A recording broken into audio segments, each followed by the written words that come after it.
about second breakfast. Time for second breakfast. What's up, everybody? Monster from Breakdowns for Breakfast here with another spooky season edition of Second Breakfast.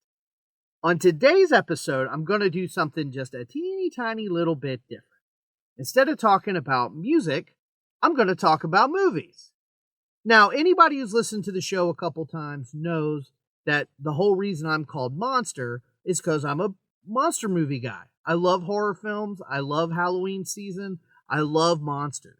So what I wanted to do, again, podcast math is hard, but if I'm not mistaken, this will come out on October 30th, the day before Halloween.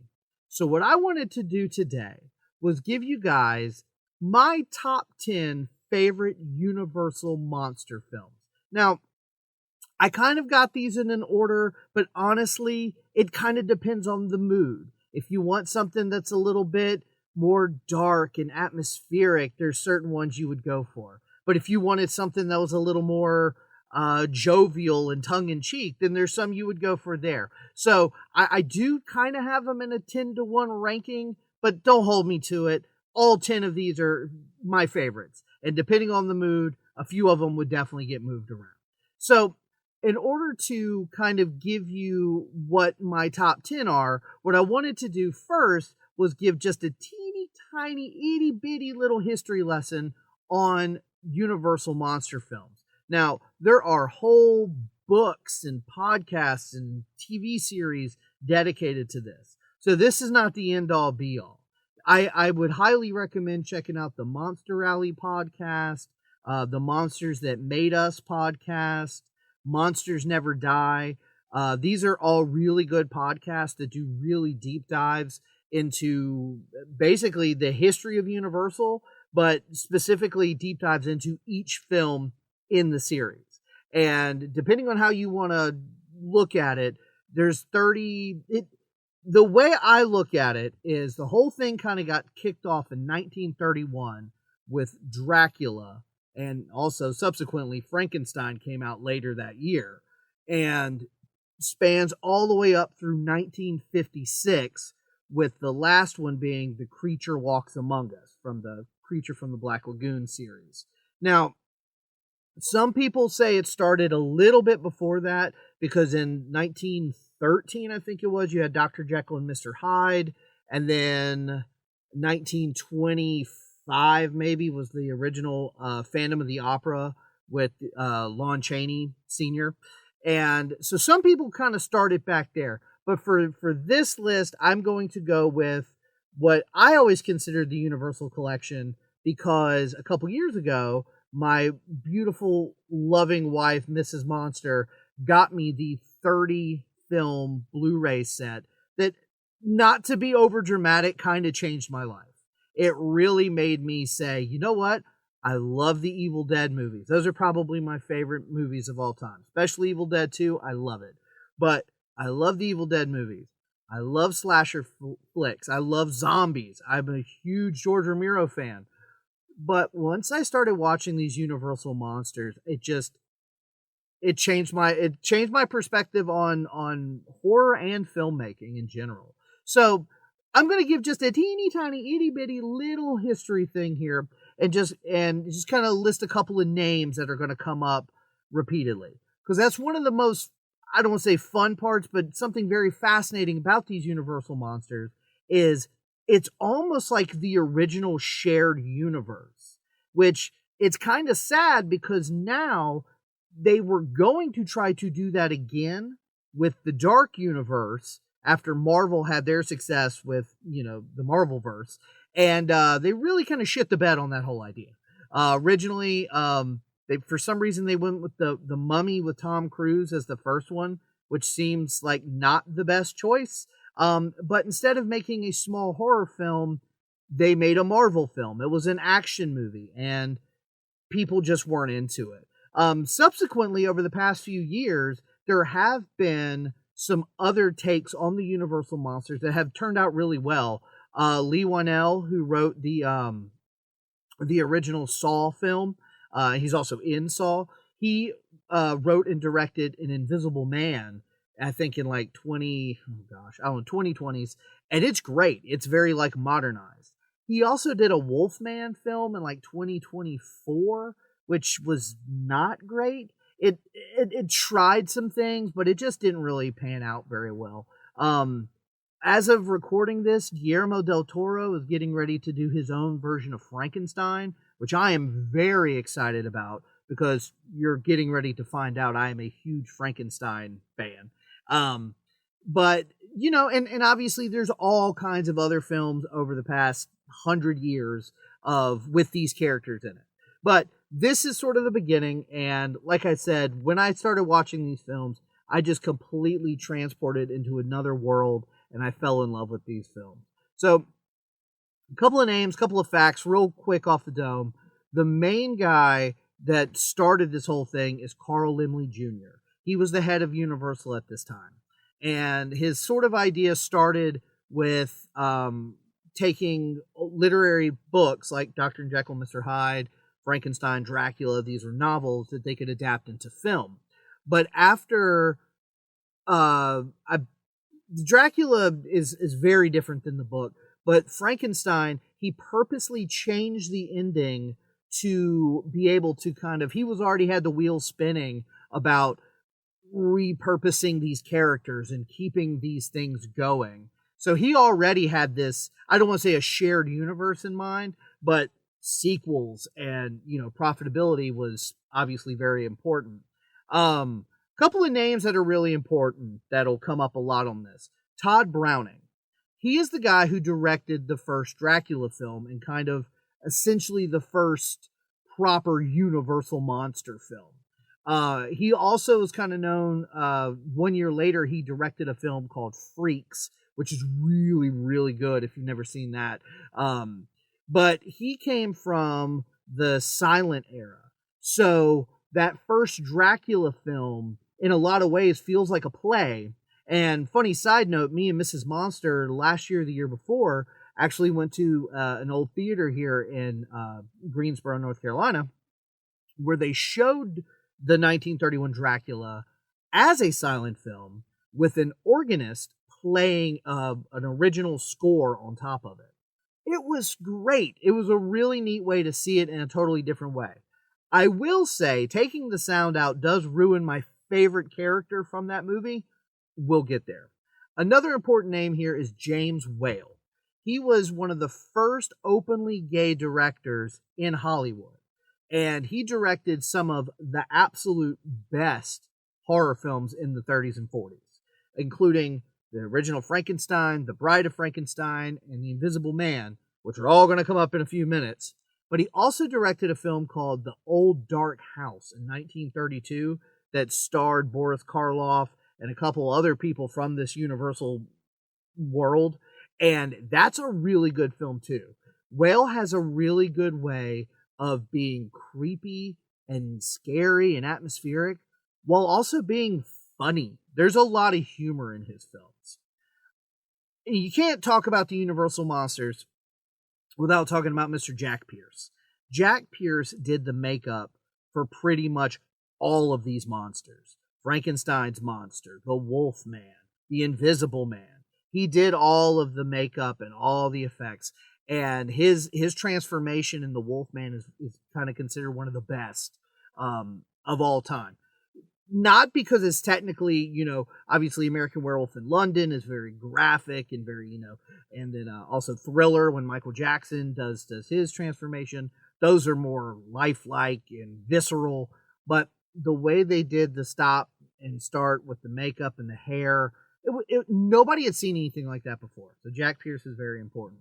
Now, one of the funnest parts, yeah, that's a word, sure, is about these films is the incestual nature, I guess you could say, because there are so many of these actors that you will see come up again and again playing different characters in different films. So, like, for example, you might have Bela Lugosi as Dracula in the first Dracula film, and he's the main person.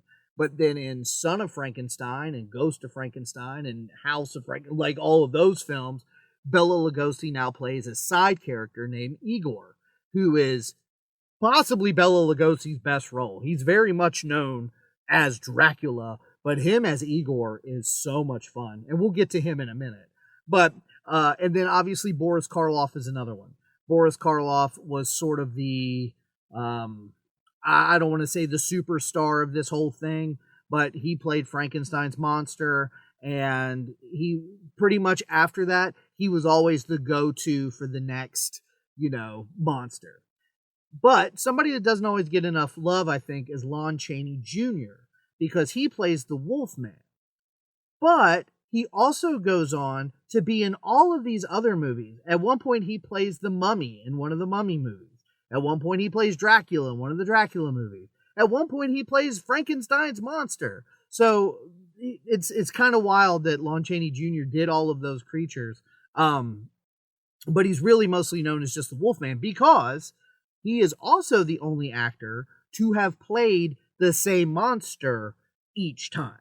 Like, Frankenstein's monster gets played by Lon Chaney Jr., Bela Lugosi, a couple other people. Same with the Mummy. It starts off as Boris Karloff, but then it becomes other people. Lon Chaney Jr. is the only one to ever play the Wolfman. Now, there is a, what is it? The Werewolf of London, I think is what it is, that came out before the Wolfman, but it's just not very good. So it doesn't, it's in this, it is in the 30. It is in part of the 30 collection, and it's not bad. The wolf transformation in that predates, I'm knocking stuff over, I'm so excited, predates the Wolfman. So again, Jack Pierce did the makeup. So it's not bad, but it's not in my top 10. I'll say that much. So speaking of the top 10, let's go ahead and jump into it. I'm going to say some names. I'm going to give a little bit of plot synopses, but obviously I don't want to give a whole lot away, because some of these movies are literally almost 100 years old. So, like, at this point, like, yeah, I mean, you should, what is spoilers after 80, 90 years?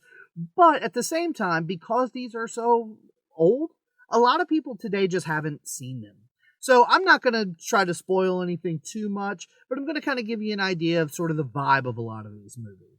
So, and again, this is sort of in an order, but you ask me tomorrow, I'd probably put them in a different order. So, I haven't watched all of these super recently, just over the past couple years. So maybe I go back and watch them now, I'd feel a little different. But these are 10 really good ones if you want to jump into this. So number 10, I started with The Creature from the Black Lagoon. Now, what's interesting, and this was from 1954. So if you notice the date, I said this all kind of started in the 1931 or so, if you want to, whatever. But The Creature from the Black Lagoon was the last monster to be introduced, because in the 50s, you started to get into the atomic age. And there was a lot of these B movies coming out with giant spiders and giant ants and, sea creatures. And, obviously, King Kong and Godzilla are, come up too. But this was Universal's atomic age monster. The effects on the Gill-Man are incredible. It looks phenomenal. Funny side note, the actor, so there's 3 Creature from the Black Lagoon films. The same actor who plays all the underwater scenes for the Gill-Man, which is what we call the Creature from Black Lagoon, the Gill-Man. Because that's something kind of special, especially about this first one, is there is a lot of really cool underwater shots that you weren't really, I mean, obviously in the 50s things were starting to progress, but that was still kind of like newer technology. And if I'm not mistaken, the original Creature from the Black Lagoon was actually, when it was first released, it was in 3D, which, we kind of think of 3D as sort of more of a modern thing. Obviously in the 80s you had the blue and red glasses and stuff, but this predates all that, so that's kind of cool. Number 9, I've got Abbott and Costello Meet Frankenstein. Now, Abbott and Costello are, why is it Costello? Costello, they were a hilarious comedy duo back in the 30s and 40s and 50s, and they basically did these Meat movies. There's several in the Universal world, but there's also some where they meet other creatures and monsters and stuff. But in the Universal catalog, there's Abbott and Costello meet the Invisible Man, meet the Mummy, and meet Frankenstein. And the Invisible Man one is very funny. It is definitely very funny. But I kind of prefer this one to all the other ones because Bela Lugosi returns as Dracula, which is pretty cool because up until this, I think he's done like some promo stuff. He's played other vampires very similar to Dracula, but as in name Dracula. This is the last time he does it. So I think, and I think the comedy in this one's really good. If you've never seen an Abbott and Costello film, they're very funny. One's kind of the straight man, one's kind of the goofy guy, and this plays very much like something you would see in Scooby-Doo or something. But here's the thing that makes these movies great. All the Abbott and Costello movies. What's fun is they are comedic. The monsters stay the monsters. The creature, Frankenstein's monster, he doesn't do anything silly. Dracula doesn't do anything silly. They are meant to be the monsters. It's just very, they play it straight while Abbott and Costello, ham it up. And they're a lot of fun. At number 8, I've got The Invisible Agent from 1942. Now, I mentioned a podcast earlier, the Monster Rally podcast, which is a lot of fun.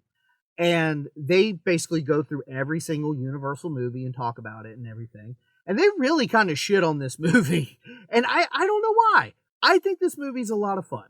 Now, if you notice the date, 1942, this takes place during World War II.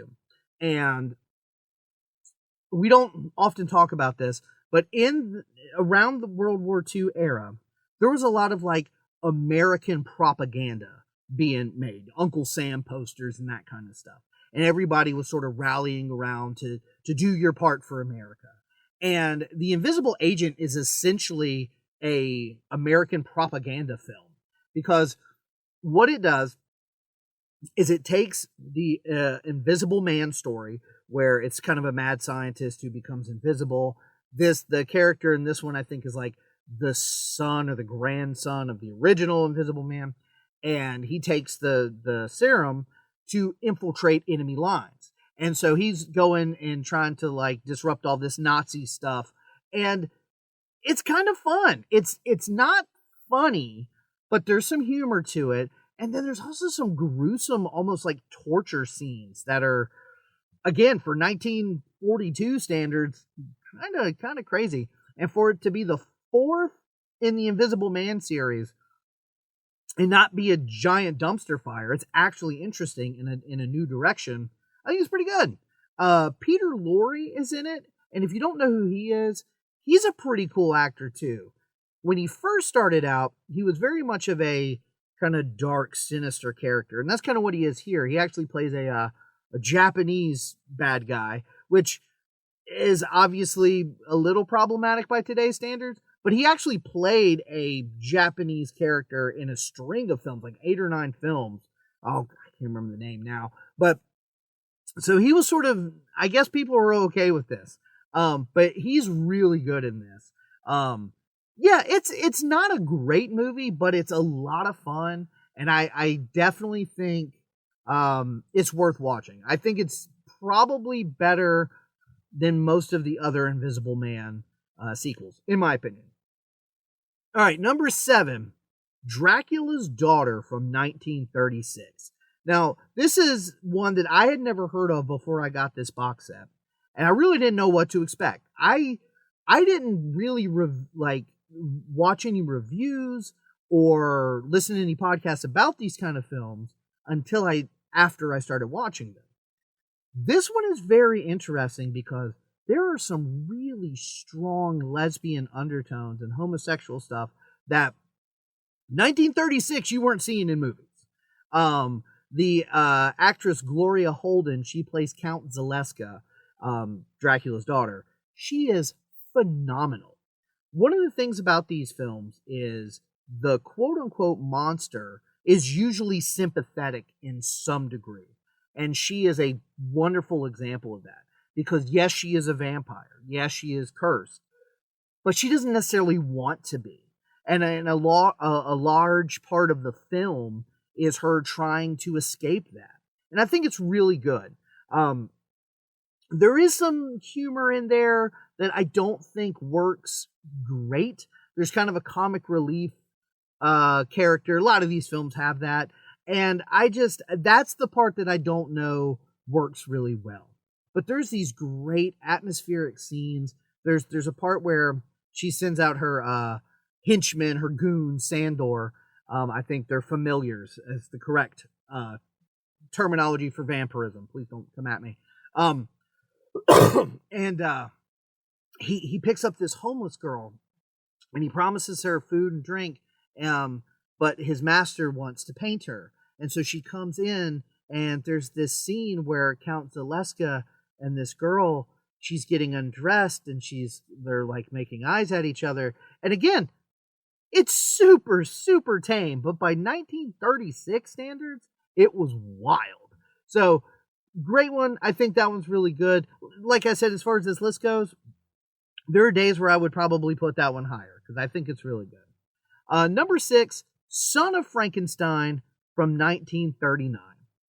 Most people know the first two Frankenstein films very, very well, and then this one sort of gets lost in the shuffle. I think it deserves to be reevaluated. I don't think it's as good as the first two. Obviously, we haven't talked about those yet, and they're coming. But this one has a lot of good stuff going on. Some of the best parts of this is you have Basil Rathbone, who is a really talented actor. He's not in a ton of these, but he pops up a couple times. He has there's these dialogue-heavy scenes where he's talking specifically to the constable, which if you've ever seen Young Frankenstein, the guy with the wooden arm, that's where this came from. A matter of fact, Mel Brooks aped a lot from this film to make Young Frankenstein. But some of those dialogue scenes where they're, the inspector's trying to get some insider information, and Basil Rathbone, he plays it's like Wolf von Frankenstein or something like that. Baron von Wolf Frankenstein. There you go. And Lionel Atwell is the one who plays the inspector, who's also a really good actor from this era. But they have these back and forths that maybe not to this degree, but felt very Tarantino-esque. Like there's a little bit of tension in the room when they're just talking. Also, German expressionism, it was a big thing at this time, especially in the Frankenstein films. When they're inside of the mansion, castle, whatever that you want to call it, the angles are weird, the shadows are wild. Like, I really do think this is a better film than it gets credit for. If you've seen the first two, and I think most horror fans have at some point, check out this one. It's actually really good. And this is also our introduction to Bela Lugosi's Igor, who is nuts. Basically, he's got like this jacked up neck and back shoulder thing because he was hung. I don't know if they ever say exactly why, but he was hung and he didn't die. And so they can't hang him again. So now he's just free to roam around, and he's like, Igor can't die. And his teeth are all jacked up, and he's got terrible facial hair. It's amazing. Bela Lugosi steals every scene he's on the camera for as Igor. A lot of fun. This movie is really good. There is a child actor that I don't want to talk too much shit about children actors, but he kind of messes up everything he's in. So I think that's what most people remember, and that's why they don't remember this movie very fondly. I'd say if you haven't seen it, see it. So number 5, Bride of Frankenstein. One of the biggest problems with Son of Frankenstein is that Boris Karloff plays the Frankenstein's monster in all 3 of the first 3 Frankensteins. But in the first one, he's mute. In Bride of Frankenstein, he starts to talk, and it makes him more sympathetic. But by Son of Frankenstein, he's kind of just this brute monster doing Igor's bidding. So one of the biggest, I don't want to say positives of Bride, is the character, Boris Karloff's portrayal of the creature. It's so sympathetic, and he's so childlike that it's really fantastic. I think that was Karloff's best portrayal of the monster, and I wish he would have kept that going for the third one, but I'm sure they told him not to. So, the other fun part about Bride of Frankenstein is Dr. Pretorius. Now, and we'll get to the first one in a minute, but Dr. Pretorius shows up and basically convinces Dr. Frankenstein that he needs to create a mate for the monster, i.e. the bride. And so they, when he's trying to explain like what he can do and why he's so important, he brings out these jars with these little people in it. Again, it is super silly, and it's definitely, like, by today's standards, kind of corny looking, but it's very cool. Like, it still looks good today. There's also sort of this little wraparound thing where Lancaster, oh god, what is her first name? Ella, whatever. The actress who plays the bride, she actually plays Mary Shelley, the author of Frankenstein, at the beginning of the film. So it's kind of cool that she's there. There's also sort of, gosh, why didn't I write her name down? Uda, gosh, whatever. She plays like the comic relief in this, and she also does it in The Invisible Man. We'll get to her in a minute. And I've heard different people say, I think it's Uda O'Connor. Yeah. Some people love it. Some people think it's a bit much. I personally would have been okay without so much of it, but she hams it up, and she is very memorable. It's so funny to me that the bride herself has gone down as such an iconic figure. Like, you see the hair, you see the face, you immediately recognize it. I think she's on screen for 10 minutes, 8 minutes, something. Actually, you know what? I think less than that, because she's really only in it for one scene. So it's wild that she's become this iconic figure. But great film. Everybody thinks it's a great film. Now, at number 4, I've got The Wolfman. And see, this is another example. 4 and 3, I could switch these around. Some days I would put Bride higher. But The Wolfman with Lon Chaney Jr., and he plays Larry Talbot, the main guy. Claude Rains plays his dad, Sir John Talbot, which is kind of funny because they're almost like the same age. And if you don't know anything about Lon Chaney Jr., he's a big dude. Claude Rains is not. So it's very funny that they're supposed to be father and son. I mentioned Claude Rains because he's going to come up in a minute, and he's great. He's got a great voice. He's been in a lot of more prestigious films. He was in The Maltese Falcon. He was in The Phantom of the Opera, the 1930-something version. But he's great. He's a great actor. But anyway, the star of the show, Lon Chaney Jr., is fantastic as the Wolfman. Like I said before, Jack Pierce did the makeup. This is the first. There is a transformation scene in Werewolf of London, but this is the one everybody remembers as kind of the quote-unquote first. It's very good. My favorite parts of this movie are when he is the Wolfman and he's stalking through the woods. This is one of my favorite things about Universal monster movies in general, is that sort of otherworldly vibe and atmosphere. It's obviously fake trees and fog machines, but it feels just otherworldly. Like, it doesn't feel like cheap or bad. It feels like you're on another planet. It's very cool. Bela Lugosi comes back. He actually plays I'm sorry, I don't know if this word is technically correct. In the film, they're called gypsies. I don't think we're supposed to use that word anymore. So I said it once. That's what they're playing. But Bela Lugosi plays one named Bella. And he's, I won't give anything away, but his character is important to the film. And I don't know if it's ever established if it's his mother or his sister or exactly, but there's this other actress named Maria Ospinskaya who is related to Bella, and she has this presence when she's on screen. She kind of gives sort of the exposition and the lore of the werewolf, the Wolfman, and it's great. But this has so much atmosphere. Same with all of these. There has to be like a love triangle. There has to be a little bit of humor. It doesn't always work. You're kind of just Larry Talbot, when he's not the Wolfman, is a little bit of a skis ball. He's sort of not like stalking this girl, but kinda. So some of that is interesting, and some of it's kind of like, all right, let's get on with it. Let's get the Wolfman in here. So number 3 is The Invisible Man from 1933.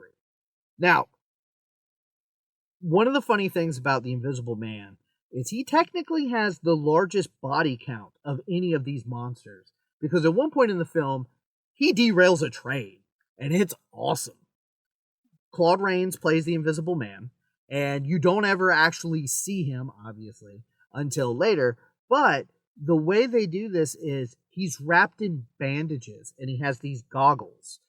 It's an iconic look, and Claude Rains' voice is magnificent. Matter of fact, Mark Hamill has said he had used Claude Rains' maniacal laugh as the Invisible Man as the inspiration behind his version, the animated Joker from the Batman cartoons. So, fantastic. Claude Rains is amazing in this movie. What's also incredible are the special effects, the invisible stuff that happens. Even by today's standards, they are impressive. And I really do mean that. I'm not just saying this with my Universal Monster goggles on.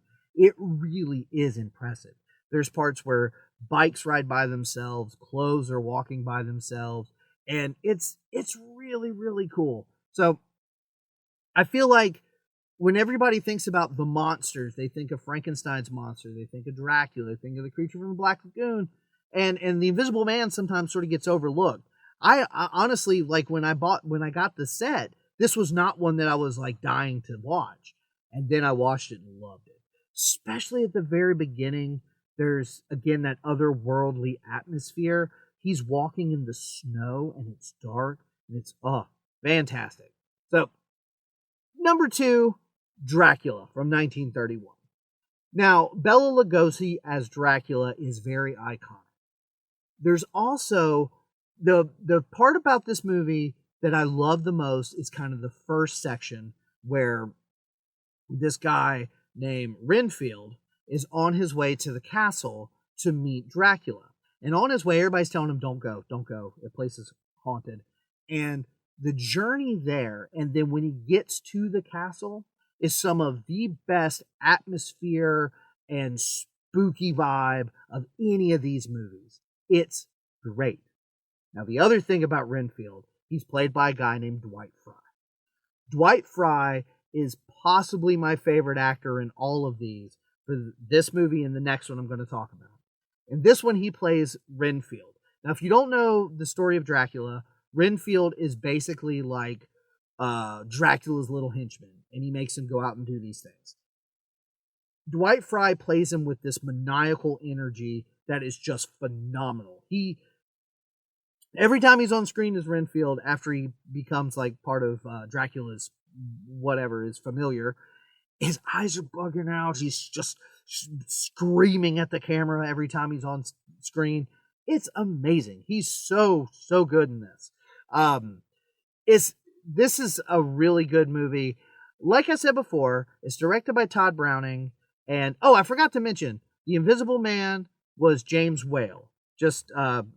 He did The Bride of Frankenstein, The Invisible Man, the original Frankenstein. But anyway, Todd Browning is the one who did this one. And it feels a little bit slow. These are all very short movies. I think the runtime on this is only like 70 minutes or something. But there's a lot of just one camera set up, 4 or 5 people on the screen talking back and forth. It's very stage play-esque, which is kind of how this all came together because Bela Lugosi had played Dracula on the stage so many times that it just kind of worked out that way. So, again, I think it does sort of race to the finish. There's some characters and some stuff, and it doesn't necessarily matter all that much. And I feel like the first chunk where they're in the castle and you've got the spooky Universal Castle atmosphere is the best. But Dwight Fry as Renfield is worth price of admission alone. Him and Bela Lugosi as Dracula are wonderful. And number one, I've got the original Frankenstein, also from 1931. Dracula actually came out on Valentine's Day in 1931, and it was so successful that I'm not sure, I think they already had plans to do Frankenstein, but Dracula was a hit. So they were like, let's get this Frankenstein out there now. And when you think of black and white, spooky, foggy horror films from like the 30s and 40s, you're thinking of Frankenstein. Yes, Dracula has the castle, but Frankenstein also has a castle. It also has the mad scientist. It's got all the gizmos and gadgets that shoot lightning and fire and spark and stuff. It's amazing. The set design, the actors, the performances, all of it is just so good. I do think Boris Karloff as the creature is better in Bride, but here it's so good. And what's crazy is he just completely like transforms into this character. Between Jack Pierce's makeup and Boris Karloff's performance, it's just magnificent. Dwight Fry is back.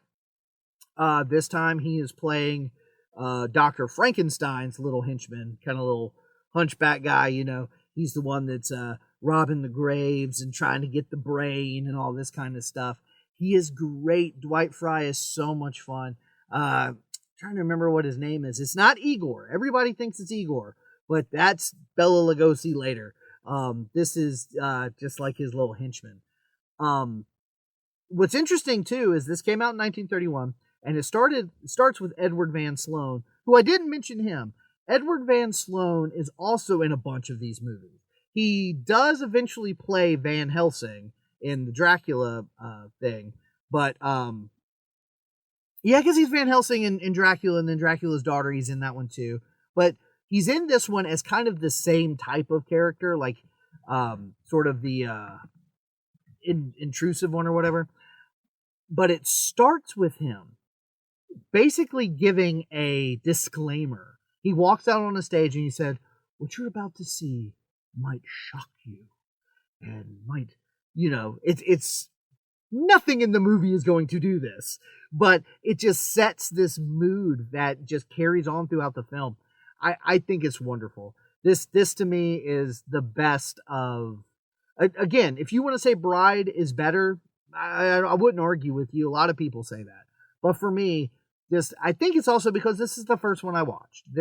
I know Dracula was technically came out the same year, it came out earlier, but I watched this one before I watched Dracula, and it really, as soon as it like got going, I was like, okay, I love this stuff. I really, really love this stuff.